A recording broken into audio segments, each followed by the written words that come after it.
dan sangat muda jiwanya. Tapi beneran ini masih sangat muda. Bapak Kepala Sekolah Al-Bayan Putri Golpara, Pak Denny SSI.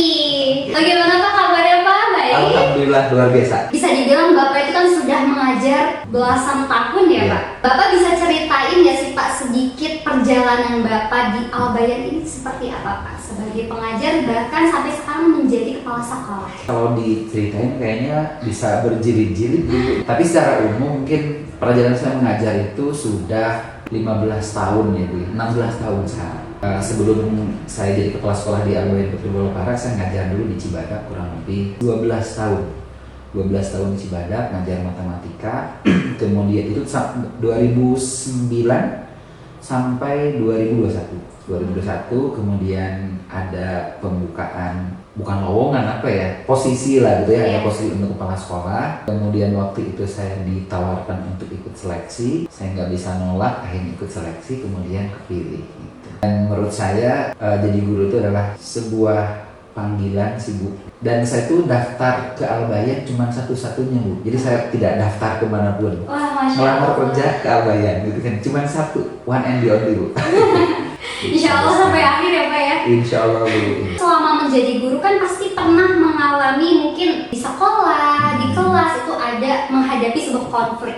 Gimana sih Pak kira-kira cara Bapak menghadapi konflik baik antar guru, antar siswa, bahkan orang tua gitu ya? Oke. Kita tidak bisa menghindari konflik ya dimanapun kita berada, di tempat kerja, di rumah. Yang paling penting sih menurut saya agar konflik itu bisa diselesaikan ya. Pertama adalah komunikasi. Kalau misalkan yang berkonflik adalah dua pihak lah yang berkonflik, maka saya tentu harus berkomunikasi dengan dua orang tersebut. Bagaimana sebenarnya konflik yang terjadi, saya juga harus mengambil fakta-fakta yang ada. Kemudian setelah saya berkomunikasi, tentu harus tabayun gitu kan, apa yang terjadi sebenarnya. Setelah itu yang ketiga adalah mencari solusi atau jalan keluar gitu. Ketika kita menghadapi suatu konflik ya Bu, dimanapun, komunikasi, tabayun, cari solusi lah seperti itu. Insya Allah apapun masalahnya, ketika kita mengkomunikasikannya dengan baik, kemudian mencari fakta yang ada dengan tabayun, ketiga kita mencari solusi, insya Allah konfliknya bisa diselesaikan. Itu ya guys ya, jadi kalau misalnya ada masalah apapun jangan lupa komunikasikan, lalu jangan lupa juga kita tabayun ya Pak ya, lalu kita juga harus mencari solusinya. Jadi jangan terlalu fokus sama masalahnya, tapi kita harus cari solusinya ya Pak. Boleh diceritakan nggak sih Pak, atau boleh dikasih tahu nggak sih Pak inovasi pembelajaran yang sedang atau yang sudah diterapkan di sekolah khususnya di Al-Bayan ketika Bapak mengajar itu seperti apa sih Pak? Yang pertama adalah adaptive learning mungkin ya Bu ya. Ambilnya dari dua sisi. Pertama adalah tentu kita harus melihat bagaimana cara belajar anak atau bakat anak atau dia tuh belajar tuh gayanya seperti apa. Maka kita harus menyesuaikan dengan gaya belajar anak. Kita tidak boleh hanya menggunakan satu gaya belajar kan Bu ya. Harus disertai dengan pengetahuan lagi. Seorang guru mengajar anak agar pembelajaran itu bisa lebih efektif, semua materi yang kita sampaikan kepada anak bisa diterima dengan baik. Kita adaptasi dengan kebutuhan anak, mereka butuhnya apa gitu kan ya. Karena kebetulan di Al-Bayan itu kita ingin mengantarkan anak-anak menjadi anak-anak yang soleha gitu ya, anak yang mandiri, berprestasi, dan ujungnya kita hantarkan ke perguruan tinggi negeri. Tentu apa yang menjadi kebutuhan mereka untuk mencapai 4 hal tadi, kita harus sediakan pembimbingannya gitu kan ya. Untuk mencetak anak yang soleha, mandiri, berprestasi itu tentu butuh guru yang siap 24 jam gitu kan. Jadi salah satu kelebihan atau inovasi di Al-Bayan itu adalah gurunya tuh insya Allah siap 24 jam gitu untuk memberikan pelayanan kepada anak. Kemudian pembelajaran yang kita laksanakan juga berbasis kepada apa yang mereka butuhkan ketika nanti baik tes masuk perguruan tinggi negeri atau ketika mereka sudah ada di perguruan tinggi negeri. Jadi kita tidak ingin hanya mengantarkan ke PTN saja, tapi juga mereka siap nanti belajar di perguruan tinggi negeri. Sehingga ya kita juga guru harus, salah satu inovasinya adalah menambah materi pembelajaran yang memang diperlukan oleh anak-anak di tes nanti masuk perguruan tinggi negeri atau saat mereka sudah kuliah. Kemudian yang kedua, juga kita coba berkolaborasi atau kolaboratif learning ya Bu ya. Adanya MGMP gitu Bu, sehingga guru-guru itu bisa saling memberikan masukan. Ketika ada guru yang merasa misalkan kesulitan untuk menyampaikan satu materi, itu bisa dibicarakan di tingkat guru-guru di MGMP seperti, sehingga kesulitan yang mereka hadapi bisa sama-sama kita cari solusi seperti apa. Dan dengan kolaborasi juga insya Allah bisa meningkatkan kemampuan kompetensi guru gitu Bu. kita menghindari adanya gap gitu kan ya, gap antara guru yang sudah lama mengajar dengan guru yang baru ngajar seperti itu kan tidak boleh gapnya terlalu jauh. Selain collaborative learning di gurunya, juga di siswanya. Kita ajarkan siswa dalam beberapa hal itu untuk berkolaborasi, bekerja sama. Usahakan anak-anak itu berkolaborasi dengan teman-temannya. Kita juga untuk inovasi pembelajaran itu kan bukan hanya pembelajaran dalam kelas ya Bu ya, karena kan kita boarding ya. Kemandirian mereka di asrama kita sediakan programnya. Untuk membina prestasi mereka kita juga ada inovasinya. Ya kalau dijabarkan satu itu agak panjang. Menarik sekali ya, berarti kuncinya adalah kita harus adaptif ya Pak, dan harus ada kolaborasi yang baik. Dan ini yang satu hal yang saya soroti, ternyata dalam pembelajaran itu kita harus secara menyeluruh gitu ya. Jadi kita harus melihat dari berbagai aspeknya. Mungkin kuncinya itu ya Pak ya. Oke. Nah kalau misalnya ngomongin Al-Bayan kan unitnya banyak banget ya Pak ya. Perbedaan Al-Bayan unit lain dan Al-Bayan Putri Golkar itu perbedaannya apa sih Pak? Al-Bayan itu sebenarnya nggak boleh beda. Maksudnya nggak boleh beda itu dari apa yang menjadi tujuannya, gitu kan? Tujuan pendidikan di Al-Bayan itu sama sebenarnya. Tapi ada memang hal-hal secara teknis yang membedakan di beberapa unit. Itu tergantung dari bagaimana potensi siswanya, potensi gurunya, letak geografis sekolahnya, dan hal-hal lain lah yang ini sebenarnya bisa dimunculkan di unit Al-Bayan, gitu kan ya. Mungkin yang dulu di notice ya oleh orang itu adalah kalau di Golkar mah anak-anaknya ramah gitu kan ya. Kalau ada guru dari unit Al-Bayan lain berkunjung di sini itu disapa gitu kan kayak gitu. Itu mungkin ciri khasnya gitu kan ya. Mudah-mudahan sih bisa dipertahankan gitu. Kemudian yang kedua, guru-guru juga sama Bu Rahma seperti Bu Fami ya, ramah gitu kan ya.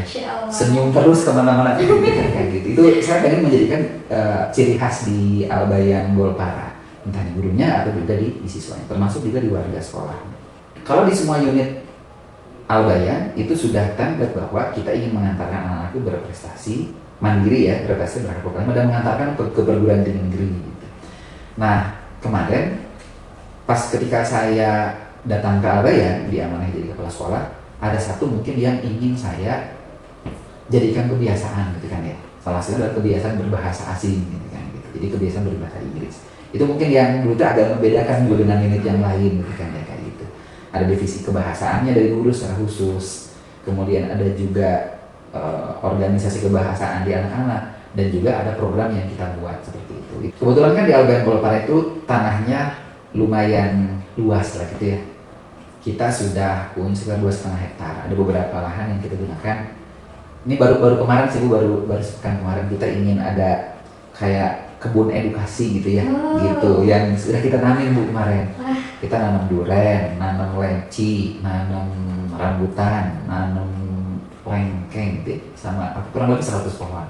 Nah mudah-mudahan nanti itu menjadi ciri khas kita gitu kan ya. Kalau mudah-mudahan berbuah ya Bu ya. Jadi kalau ada tamu yang kesini, orang tua misalkan berkunjung ke sini atau ada yang survei dan kebetulan si pohon-pohon tadi sudah berbuah, itu bisa kita bagikan rame-rame lah gitu kan ya kayak gitu. Itu pengen jadi ciri khas kita. Di sini tuh ada kebun buah-buahan gitu Bu kayak gitu. Kalau di sini sendiri Pak, kira-kira bagaimana sih Pak cara mendeteksi gitu atau cara membina potensi siswa di luar akademik gitu Pak? Mungkin akademik sudah sangat terfokuskan ya dengan program-program yang sudah ada, tapi kalau yang di luar akademik itu seperti apa Pak?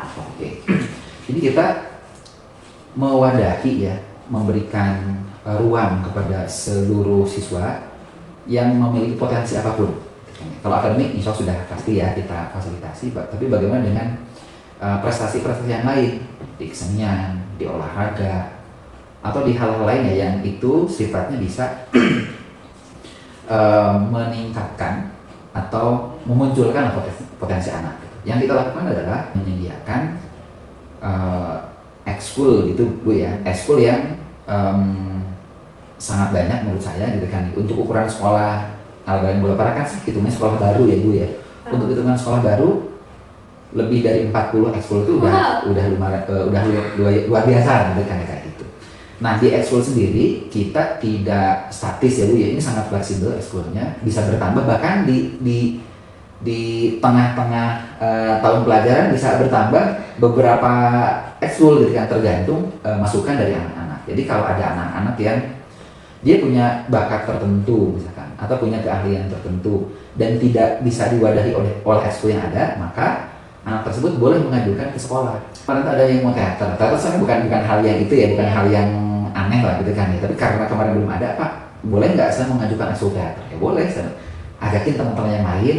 Kalau ada minimalnya 4 orang gitu kan ya, boleh diajukan sekolah. Nanti insya Allah kita sediakan pelatihnya sama pembinanya. Kita menyediakan insya Allah fasilitas yang seluas-luasnya untuk mewadahi potensi dan kelebihan anak. Kita juga alhamdulillah punya guru BK yang melihat bagaimana potensi dan kemampuan anak yang tersembunyi atau yang sudah terlihat. Dan yang paling terakhir itu melakukan observasi dulu kepada anak-anak tentang minat dan bakat mereka. Pokoknya di Al-Bayan anak-anak harus enjoy dulu. Harus enjoy, harus senang dan bisa tersalurkan apa yang menjadi kelebihan mereka seperti itu. Luar biasa ya, jadi semua potensi yang dimiliki anak-anak itu pasti diwadahi gitu ya Pak, di situ ya Pak. Ya. Pasti akan diasah terus gitu, bahkan banyak tuh Pak yang mengajukan lomba gitu ya. Iya. Dan lombanya pun tidak hanya akademik ya Pak ya. Betul. Jadi banyak di luar akademik pun gitu. Bahkan kadang-kadang kita tuh kelabakan gitu kan, ini lombanya kan banyak banget. Ya bahkan kemarin itu ada lomba memasak ya Pak. Kita fasilitasi. Bahkan lomba futsal sama bola tangan ya, nginep di kita kan Sukabumi, pada nginep di Tangerang. Kalau kita fasilitasi. Wow. Ngomongin masalah menjadi kepala sekolah gitu ya, pasti berat juga kan ya Pak ya, jadi kepala sekolah tuh walaupun memang seru, tapi pasti ada tantangannya juga ya Pak ya. Nah kira-kira apa tantangan terbesar menjadi kepala sekolah itu apa sih Pak? Saya merasa bahwa saya jadi pusat perhatian. Kalau dulu saya menjadi guru, saya hanya berurusan dengan apa yang saya geluti gitu. Kalau saya mengajar matematika, saya berurusan dengan matematika saja, paling dengan anak-anak yang saya ajarkan. Tapi kalau jadi kepala sekolah, saya harus mengurus dari A sampai dengan Z. Dari hal yang dulu nggak pernah saya bayangkan saya harus mengurus ini, ternyata harus mengurus ini. Itu mungkin tantangan terbesar gitu. Jadi saya harus tahu dalam tanda kutip ya, hal sekecil apapun yang terjadi di sekolah. Di dapur saya harus tahu gitu kan, di laundry saya harus tahu, di asrama harus tahu, di pembelajaran kurikulum juga harus tahu, di masyarakat juga harus tahu gitu kan. Jadi harus semuanya tahu gitu kan. Jadi itu yang buat saya ya ini challenging gitu kan. Sampai ke ada berapa pisau dapur itu saya harus tahu. Sendok tuh ada berapa yang saya harus tahu gitu kan ya. Bukan harus tahu jenisnya ya, tapi di sini kekurangan dan sebagainya gitu kan. Yang kedua adalah dengan anak-anak sekarang yang mungkin berbeda ya Bu ya gitu kan ya. Berbeda dengan pas saya dulu gitu kan, itu juga jadi sebuah tantangan tersendiri buat saya. Apalagi putri gitu kan. Saya 12 tahun ngajar dengan putra tuh sudah, karena saya juga sesama laki-laki dan Bu ketika kita tahu laki-laki kayak gini. Tapi pas di putri itu ternyata saya menemukan hal yang berbeda gitu.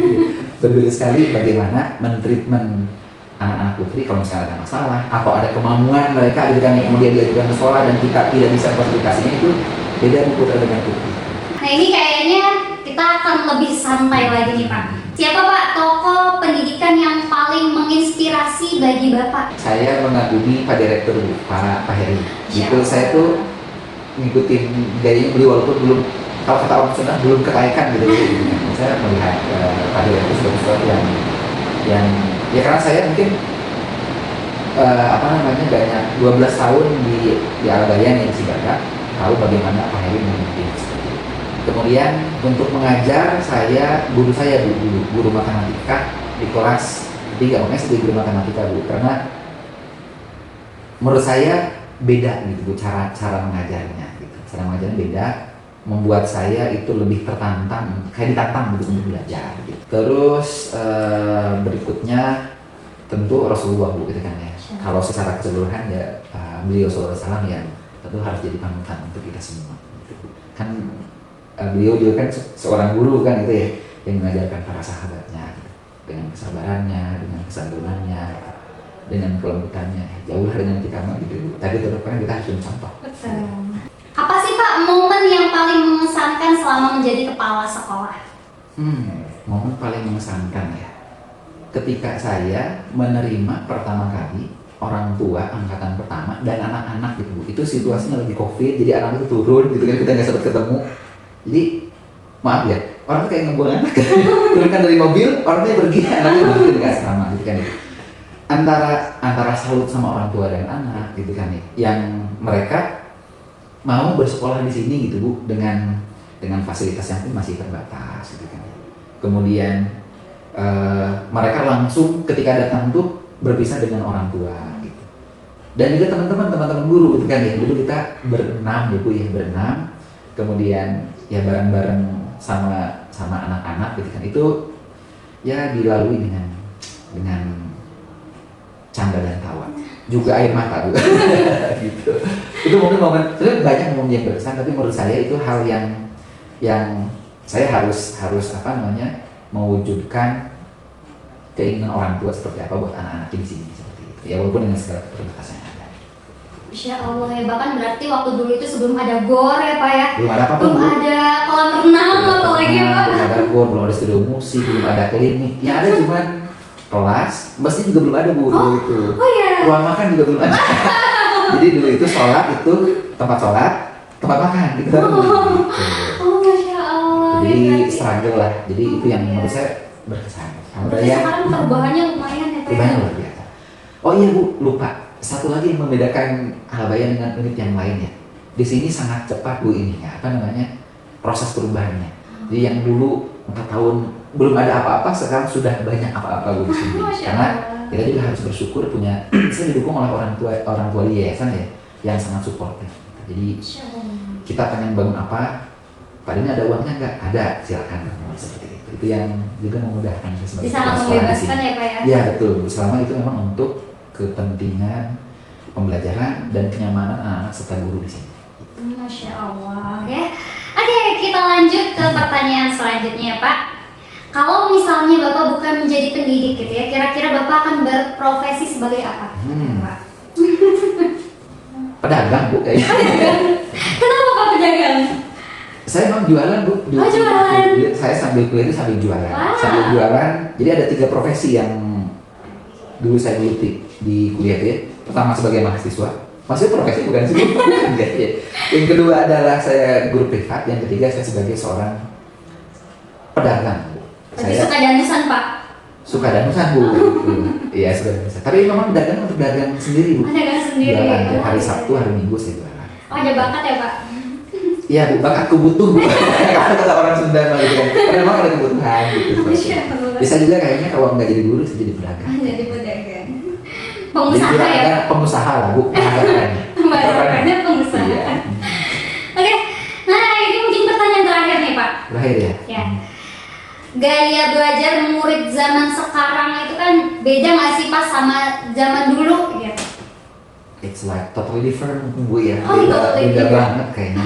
Jangankan dengan yang zaman dulu gitu ya. Saya menemukan mungkin dengan 5 tahun yang lalu dengan yang sekarang tuh beda juga, cukup signifikan. Gitu. Kalau anak-anak sekarang itu lebih banyak mereka tuh menunggu Bu. Jadi apa sih kayak disuapin gitu kan ya. Jadi kalau dikit-dikit ayo Pak terangin. Enggak semuanya ya, tapi beberapa anak kebanyakan ketika kita hadapkan pada suatu materi, mereka itu cenderung udah langsung aja deh diterangin sama guru. Bukan tipe orang, bukan tipe anak-anak yang dia tuh mau nyari dulu gitu kan ya, usaha dulu dan sebagainya. Walaupun ada memang beberapa anak yang punya inisiatif yang tinggi gitu kan ya, punya curiosity apa sih? Curiosity bener, penasaran yang tinggi gitu kan ya. Dan itu kan hanya ada 1-2 anak lah. Kebanyakan anak gaya seperti itu. Jadi langsung Pak terangin aja. Jadi pengen instan gitu ya Pak ya, cepat jadi. Jadi itu yang salah. Kemudian juga mungkin sudah terpengaruh oleh gadget itu ya sebelumnya gitu kan ya. Apalagi pas pembelajaran COVID itu kan anak-anak pasti berinteraksi dengan gadget kan untuk pembelajaran mereka kan ya. Dan itu pun sangat berpengaruh banyak terhadap daya belajar mereka di dalam kelas. Dan fokus belajarnya juga agak berbeda seperti itu gitu kan ya. Ya kalau sekarang mah anak-anak ya kita tentu harus, karena udah terbiasa dengan gadget sehingga pembelajaran juga ya tidak menonton dalam kelas tuh nggak pakai apa-apa, ya harus pakai itu juga. Itu ada salah satu bentuk adaptif juga ya Pak ya. Gitu. Biar anak juga ya bisa tetap melek dengan teknologi gitu kan ya. Ya ada. Ada games dulu nih Pak sebelum ditutup gitu ya. Boleh. Games jawab Oke, jadi Bapak harus menjawab dengan cepat gitu ya ketika saya memberikan sebuah pilihan gitu ya. Siap ya Oke, Pak? siap, Bu. Siap ya? Pertanyaan pertama. Bangun pagi atau begadang? Bangun pagi. Bangun pagi. Bekerja di kantor atau dari rumah? Aduh, susah. Waduh, harus cepat ya. Harus cepet Pak. Pergi kantor deh. Bekerja di kantor. Teh atau kopi? Teh, Jalan kaki atau naik kendaraan? jalan kaki. Liburan ke gunung atau ke pantai? Ke gunung. Android atau iPhone? Android, Bu. Android. Baca buku fisik atau e-book? Fisik. Kirim pesan atau telepon langsung? Kirim pesan, Bu. Kirim pesan. Oke. Instagram atau Twitter? IG. IG. Laptop atau tablet? Laptop. Laptop. Oke. Oke. Untuk menutup sesi episode kali ini ya Pak, ada satu pertanyaan yang harus Bapak jawab nih Pak. Ya. Boleh, Bu. Apa sih Pak makna Al-Bayan di hidup Bapak? Yang saya rasakan selama ini dengan saya bekerja di Al-Bayan, saya bisa insya Allah tercerahkan. Tercerahkan. Kemudian saya juga menjadi seseorang yang menurut saya berguna gitu Bu, buat orang lain gitu, buat anak-anak, gitu, buat insya Allah buat guru-guru juga gitu kan ya. Dan saya juga kerja di Al-Bayan bisa bermanfaat juga buat keluarga. Gitu. Jadi punya arti yang sangat mendalam lah Bu, Al-Bayan buat hidup saya. Gitu. Dan Al-Bayan juga mungkin yang mengubah banyak bagaimana saya melalui hidup sehari-hari gitu. Satu lagi Pak, ini satu lagi. Boleh Pak kasih pesan untuk penonton yang sedang menonton sekarang Pak? Oke, pesannya. Baik, pesannya lakukan apa yang terbaik yang bisa kamu lakukan, yang bisa kita lakukan. Kemudian biarkan yang berlalu adalah sesuatu yang hilang dari diri kita, tapi hari esok tentu harus kita menangkan. Itu aja mungkin. Insya Allah keren banget ya. Oke, episode kita di podcast Al-Bago sudah selesai. Terima kasih banyak Bapak sama-sama, karena Bu. sudah berkenan hadir ya pada kesempatan kali ini. Nanti mungkin kita bisa bicara di episode Baik, Bu. selanjutnya ya Pak ya. Betul, Bu. Oh iya, satu lagi pesannya. Bagi kalian yang penasaran Al-Bago seperti apa, harus datang ke sini. Tuh, Sekolah di harus. sini enak, gitu ya, nyaman insya Allah. Kan tadi udah di spill banyak kan, pasti penasaran kan? Ya, jangan lupa datang ke Al-Bayan Putri Gofara. Oke, mungkin sekian ya dari podcast kita kali